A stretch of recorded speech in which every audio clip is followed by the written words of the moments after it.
Okay, Wilma and Betty is my first two piggies. I was searching on Craigslist one day for hay for my horse, and I come across a post and said potbelly pigs for sale. Didn't have pictures, and I'm like, potbelly pig. I kind of always wanted one of those. So it said the mother was on site. Call the number if you want to come see him. So I called the lady, made an appointment time to go see him. I went out, and there's this kennel panel with the mother and like 6 piglets running around. And I was asking the breeder questions like, what do they eat? How big do they get? She's like, oh, you can feed them by a bottle, Carnation instant milk. They go to the food line. I was like, okay. I'm like, well, how big will they get? She's like, oh, well, they'll get about 40 pounds. And she pointed to the mother. And I looked at the mother, and she was about 40 pounds. I was like, okay, how many do you want? Want boys, girls? I said, well, I'll take 2 females.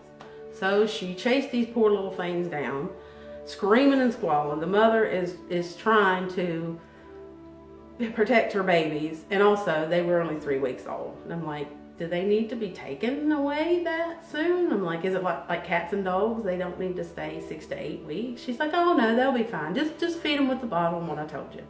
Okay, so I put these little things in a crate, go all the way home. One's screaming its head off because it's been taken away from its mother and its siblings. Get home. For one day, I try to get these pigs to suck this bottle. They will not eat whatsoever. So I start to research on Google and come to find out that they were not supposed to be taken from their mother that early. They were not supposed to be bottle fed, and they were not going to stay 40 pounds full grown. And full grown, I come to find out, was 5 years old. But I was not the type of pet owner to keep them and not do right by them. So I found out how much they ate. I went to Tractor Supply, got milk replacer with baby rice cereal, and pan fed them. And boy, did I get myself into trouble. I was not educated. I was on a whim. I should have done my research, but breeders do this.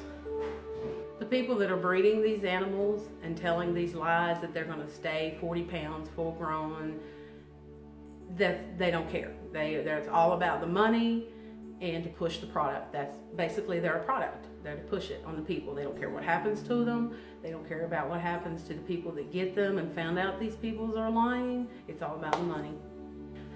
To anyone that is wanting to get a pig, that sees these cute little micro pigs, teacup pigs, there are no such thing. They are mini pigs, but do your research. Find out what it takes to be a pig owner. And what I tell people too, if you can handle a 3-year-old for 20 years, then a pig might be for you. I'm Donna Clendenin, and I am a piggy mom and foster.